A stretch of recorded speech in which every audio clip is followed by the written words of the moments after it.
All right, today we get to play a fun game using antonyms. The past couple of days we've been working with synonyms, words that mean the same or almost the same. Antonyms are opposites, words that mean the opposite or almost the opposite. So again, you have some sheets from a thesaurus. We've got the word above here, and some antonyms for above are below, beneath, under, underneath. Abundant is a word you might not use very much, but the opposite of abundant is lacking, meager, rare, scarce, and sparse. So that might help you figure out that the word abundant means plentiful or a lot. All right, so today we're going to play a game called Lotto.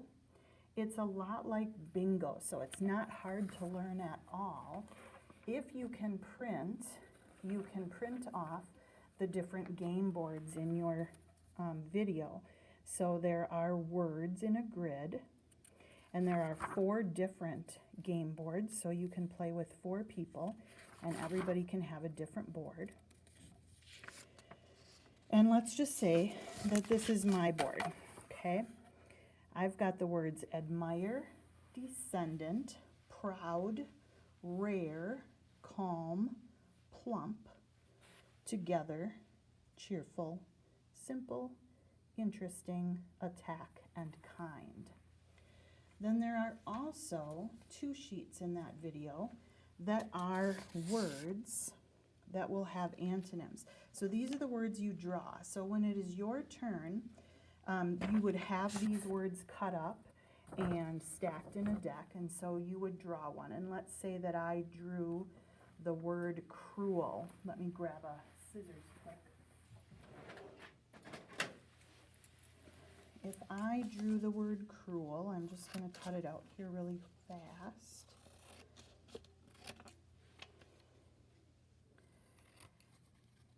And this was my game board. I would compare cruel to my words and see, is it the opposite of any of them? Well, I'm thinking cruel is an antonym of kind. And if that's the case, I'm just going to put cruel on that space, and that space is filled. If I didn't have a word on my board that was the opposite or an antonym of cruel, I'm just going to return this card to the pile. So there are lots of cards to choose from, and they don't all work on your board. You could also do this same game by making your own game board with different words. If you can't print, you can copy these, or you can make your own board.